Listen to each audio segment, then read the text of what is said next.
Hello friends, myself Dr. Ashish Panchal, your biology need guru from Trisha Institute of Biology. बच्चों अभी हम जो chapter पढ़ रहे हैं वो है न्यूरोनल कंट्रोल एंड कोऑर्डिनेशन। उसमें बेटा हमने लास्ट वीडियो में देखा स्ट्रक्चर ऑफ ब्रेन, ब्रेन में कौन कौन से पार्ट होते हैं और ब्रेन का मेनली फंक्शन क्या है और how the brain is protected by cranial meninges, dura mater, arachnoid and the पिया मैटर। अब आज हम पढ़ेंगे बेटा फोर ब्रेन, यानी ब्रेन में एक्चुअली हमने देखा कि तीन पार्ट होते हैं, फोर ब्रेन, मिड ब्रेन और हिंड ब्रेन। फोर ब्रेन है, उसमें सेरेब्रम, हाइपोथैलेमस एंड थैलेमस, ये सारे पार्ट होते हैं। ओके, और उसमें एक और इम्पॉर्टेंट चीज़ है बेटा, लिम्बिक ब्रेन बोलते हैं, जिसको हम इमोशनल ब्रेन बोलते हैं, जो हमारे बॉडी में इमोशंस को कंट्रोल करता है, गुस्सा आना, प्यार आना। ओके, कई बार आप देखो रेग, फिर इमोशंस जैसे जैसे है कि एंग्जाइटी, डर जाना, ये सारे जो कंट्रोल है बेटा वो भी कौन करता है, तो वो सारे भी कंट्रोल ब्रेन, फोर ब्रेन से होते हैं। फोर ब्रेन का ही पार्ट है, that is limbic brain, limbic system बेटा उसको बोलते हैं, forebrain. So the brain is divided into major three part. Brain को बेटा मेजरली तीन हिस्सों में डिवाइड किया हुआ है। एक है फोर ब्रेन, दूसरा है मिड ब्रेन और तीसरा है बेटा हिंड ब्रेन। उसमें अगर हम फोर ब्रेन की बात करें तो जब हम ब्रेन को ऊपर से देखते हैं तो हमें ऐसा ब्रेन दिखता है यहाँ से, कि फोर ब्रेन में कंसिस्ट ऑफ थ्री पार्ट बेटा। सेरेब्रम, यहाँ पर मैंने गलती कर दिया है, एक सेकंड, यहाँ सेरेब्रम आएगा, not the cerebellum, it is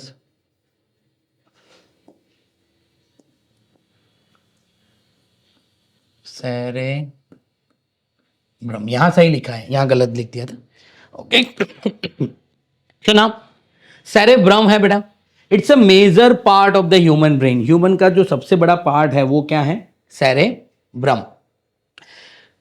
dip cleft divide the cerebral hemisphere longitudinally into two half बेटा। बीच में से आपको दिख रहा है ये लिफ्ट, ये क्या है बेटा, लॉन्जिट्यूडिनल फीचर्स भी बोलते हैं। It is the deep cleft which divide the brain into the two part. मैं आपको यहां से एक ब्रेन दिखाता हूं बेटा, जो मेरे पास 3D एक मॉडल है, उसके बेसिस पे हम देखते हैं कि ये देखो ये ब्रेन है। ये ब्रेन में आपको बीच में ये वाला जो दिख रहा है बेटा, that is the longitudinal features, and due to this deep cleft the brain divided into two part, that is the right brain, that is left brain. This one is right, this one is left. तो इसको हम बोलते हैं बेटा right hemisphere, इसको हम बोलते हैं लेफ्ट हेमिस्फीयर। और एक चीज आपको याद रखनी है बेटा, राइट जो ब्रेन है वो हमारे लेफ्ट बॉडी पार्ट को कंट्रोल करता है, और जो लेफ्ट ब्रेन है बेटा वो हमारे राइट बॉडी पार्ट को ब्रेन कंट्रोल करता है। तो इसमें क्या होता है बेटा, यहां से जितने भी नर्व्स निकलते वो सब ऐसे क्रॉस होके जाते हैं, यहां से जो निकलते वो ऐसे क्रॉस होके जाते हैं। यानी कई बार भी अगर बेटा आपके राइट ब्रेन में अगर कुछ प्रॉब्लम हुआ है, क्लॉट हो गया है, हेमरेज हो गया है, कोई भी प्रॉब्लम अगर राइट ब्रेन में होगा तो आपके कौन से बॉडी पार्ट पे उसका इफेक्ट आएगा, लेफ्ट साइड के बॉडी पार्ट में। वैसे ही अगर आपके लेफ्ट ब्रेन में प्रॉब्लम हुआ है तो राइट बॉडी पार्ट में आपका प्रॉब्लम होगा। पर कई बार एक क्वेश्चन आता है कि sir how the whole body get paralyse, तो दोनों ब्रेन में प्रॉब्लम होता है, हो सकता है। वन मोर थिंग बेटा, ये दोनों का जो नर्व्स जाते बेटा, यहां से जो नर्व्स जाएंगे, यहां से जो नर्व्स जाएंगे, वो कहां से पास होके जाएंगे, मेड्यूला में से। Medulla is the most critical part of our brain, उसमें सारे नर्व्स क्रॉस होते हैं। अगर मेड्यूला ऑब्लोंगेटा में अगर आपको डैमेज हुआ है और मेड्यूला ऑब्लोंगेटा अगर रप्चर्ड हुआ है या फिर वहां जाके कुछ प्रॉब्लम हुआ है, आपको अगर चोट लगी और मेड्यूला ऑब्लोंगेटा पे चोट लगी है, तो शायद हो सकता है कि बॉडी के दोनों पार्ट राइट और लेफ्ट एक साथ पैरालाइज हो सकते हैं, क्योंकि वहां से सारे नर्व्स क्या होते हैं बेटा, क्रॉस होते हैं। क्लियर? तो deep cleft divide the cerebral hemisphere longitudinally. ये डिप क्लेफ्ट बेटा सेरेब्रल को दो पार्ट में डिवाइड करता है, that is right and left cerebral hemisphere. Both the cerebral hemisphere connected by track of nerve fiber known as corpus callosum. ये दोनों बेटा corpus callosum से कनेक्टेड होते हैं। मैं इसको डिवाइड करता हूं, देखना आप ध्यान से, इसको मैंने डिवाइड कर लिया। ये राइट हेमिस्फीयर है, लेफ्ट हेमिस्फीयर, दोनों के बीच में आपको ऐसा पार्ट दिखेगा, ये वाला जो स्ट्रक्चर है बेटा। अब ये हो गया बेटा सेक्शन ऑफ द ब्रेन। तो यहां पर आपको ये जो पार्ट दिख रहा है, ये वाला लाइन लाइन करके दिया हुआ है, it is the corpus callosum, orange के ऊपर ये है बेटा कॉर्पस कॉलाजम। कॉर्पस कैलोजम जो है बेटा वो क्या होते हैं, it is the tract of nerve fibre. जिसको बेटा हम माइलिनेटेड नर्व फाइबर भी बोलते हैं, ट्रैक्ट ऑफ नर्व फाइबर है जो ये दोनों हेमिस्फीयर को क्या करता है, कनेक्ट करता है बेटा। Both the cerebral hemisphere connected by the tract of nerve fibre known as corpus callosum. Cerebral hemisphere is covered by the cerebral cortex. ये जो बाहर का पार्ट है बेटा, इसको हम बोलते हैं कॉर्टेक्स एरिया। जैसे किडनी में था बेटा कॉर्टेक्स और मेड्यूला, वैसे ही ब्रेन के जो बाहर का पोर्शन है उसको हम कॉर्टेक्स बोलते हैं। और ये ब्रेन में बेटा बाहर जो होता है वो भी एक नॉन माइलिनेटेड नर्व फाइबर्स होते हैं, जिसकी वजह से उसका कलर आपको दिखता है बेटा ग्रे कलर, जिसको हम ग्रे मैटर भी बोलते हैं। देखो यहां पर cerebral cortex referred as the grey matter. और ग्रे मैटर क्यों? Due to presence of the neuron cell body. वहां पर भी बेटा न्यूरॉन सेल बॉडीज होते हैं। आपको यहां पर मैंने दिखाया हुआ है बेटा, अगर ब्रेन का मैं सेक्शन लूं तो बाहर की तरफ जो दिखेगा बेटा वो ग्रे मैटर होगा, ये सब ग्रे मैटर होगा, और बीच में आपको व्हाइट मैटर दिखेगा। यानी ब्रेन में पर्टिकुलरली सेरेब्रम में बाहर ग्रे मैटर होता है और अंदर व्हाइट मैटर होता है। ग्रे मैटर जो होता है बेटा वो नॉन माइलिनेटेड न्यूरॉन ट्रैक से बना हुआ है, न्यूरॉन फाइबर से बना हुआ है, और जो व्हाइट है बेटा वो माइलिनेटेड नर्व फाइबर से बना हुआ है। अब ये जो सेरेब्रल कॉर्टेक्स है बेटा contain the motor area, sensory area and large region that are not neither clearly said motor and the sensory। cortex में बेटा मोटर एरिया भी होता है जो रिस्पॉन्स को ऑर्गन की तरफ ले जाते हैं, सेंसरी एरिया भी होता है जो रिस्पॉन्स को ऑर्गन से ब्रेन की तरफ लाते हैं, और मेजर पार्ट जो है बेटा सेरेब्रल कॉर्टेक्स में वो नाइदर सेंसरी नॉर मोटर। तो वो क्या है? वो है एसोसिएशन एरिया। क्या बोलते हैं बेटा उसको? एसोसिएशन एरिया बोलते हैं। अब ये एसोसिएशन एरिया का काम क्या है? तो this association area is responsible for complex function. Inter sensory association बेटा मेमोरी, कम्युनिकेशन, वो सब काम ये करता है। जैसे कि मैं आपको बता दूं, अगर कोई छोटा बच्चा है और गैस के ऊपर अगर कुछ आपने बाउल रख दिया है, ओके, और वो बच्चे ने जाके वो पकड़ लिया, if it is a hot, उसमें गर्म पानी है, चाय है, कुछ भी है, उसने पकड़ लिया, तो अब ये बच्चे के दिमाग में एक चीज़ फिट हो जाएंगी कि भाई गैस के ऊपर जो चीज़ें होती है वो गर्म होती हैं। अगर दोबारा अगर आपने ठंडा बाउल भी गैस के ऊपर रख दिया है, गैस ऑन नहीं है, फिर भी वो बच्चे के दिमाग में एक चीज़ आ जाएगी कि भाई यहाँ चीज़ जो होती है वो गर्म होती है, वो उससे डरता भी है। अब बोलते हैं ना कि आपको टच कर दे गर्म चीज़, तो वो डरता है कि नहीं नहीं, क्योंकि उसके दिमाग में एक फिट हो गया कि भाई ये गर्म होता है। तो वैसे ही हमारे रूटीन लाइफ में बेटा वैसे बहुत सारे हमारे साथ एक्सपीरियंस होते हैं जिससे वो मेमोरी में फिट होता रहता है। तो वो जो मेमोरी बनाता है बेटा, मेमोरी जो स्टोर करता है, उसको हम एसोसिएशन एरिया बोलते हैं। तो वो मेमोरी कहाँ से बनता है? एक्सपीरियंस से बनता है। Inner part of the cerebral hemisphere has white matter due to presence of the myelinated neuron. अब बेटा इसको मैं आपको 3D में दिखा दूं, तो आप यहां से देखो कि ये पूरा एक आपका ब्रेन है। सो बेटा 3D में ब्रेन कुछ ऐसा दिखता है। अब देखो कि ये दोनों पार्ट है, right and the left cerebral hemisphere, okay. अब ये बीच में आपको जो दिख रहा है बेटा वो है लॉन्जिट्यूडिनल ग्रूव, फीचर्स बोलते हैं बेटा, जो ब्रेन को दो हिस्से में डिवाइड करता है, right and the left cerebral hemisphere. और उसके बीच में आप देखो आपको व्हाइट एक थोड़ा सा पार्ट दिखेगा, ध्यान से अगर आप देखोगे तो आपको दिखेगा, ये रहा, मैं उसको हाईलाइट कर रहा हूं, वो है कॉर्पस कैलोजम। अगर मैं ये पार्ट को हटा दूं बेटा, ये पार्ट को अगर मैं यहां से हटा दूं, हाइड, तो आप देखो ऐसा पोर्शन दिखेगा, बराबर। ये सेक्शन ऑफ ब्रेन हो गया, और उसमें ये चीजें, ये जो है बेटा वो है कॉर्पस कैलोजम। और कॉर्पस कैलोजम क्या करता है बेटा? राइट और लेफ्ट हेमिस्फीयर को ज्वाइंट करता है। ये एक राइट साइड का है और ये लेफ्ट साइड का है, क्लियर? जो दोनों हेमिस्फीयर को कनेक्ट करता है, जो व्हाइट होता है जिसको हम बेटा बोलते हैं माइलिनेटेड नर्व फाइबर, क्लियर बेटा? तो ये है बेटा सेरेब्रम, जिसमें मेमोरी एरिया भी होता है, सेंसरी एरिया भी होता है, और ज़्यादातर एसोसिएशन एरिया होता है जो हमारी बॉडी में मेमोरी और कम्युनिकेशन के लिए हेल्प करता है, ओके। अब आगे देखते हैं बेटा, the next part of the fore brain is thalamus and the hypothalamus बेटा। So thalamus is wrapped by cerebrum. ये जो सेरेब्रम है उसके अंदर बीच में बेटा थैलेमस होता है।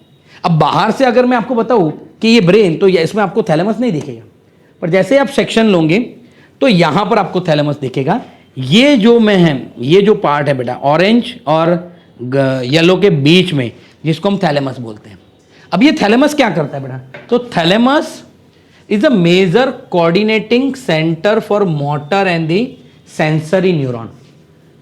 जितने भी मोटर और सेंसरी न्यूरॉन है बेटा, उसको कोऑर्डिनेट करता है कि वहां से ही इंपल्सिस ब्रेन में जाते हैं। अगर कोई इंपल्सिस बॉडी में से आया बेटा तो थैलेमस में होके सेरेब्रम में जाएगा, तो वो कंट्रोल करता है कि भाई कौन से पार्ट में मुझे ले जाना है, क्योंकि यहां आएगा इंपल्सिस नीचे से यहां तक आएंगे, फिर वो थैलेमस डिसाइड करेगा उसको फोर ब्रेन में, फ्रंटल पार्ट में ले जाओ, टेम्पोरल पार्ट में ले जाओ, पैराइटल में ले जाओ कि ऑसिपिटल में ले जाओ।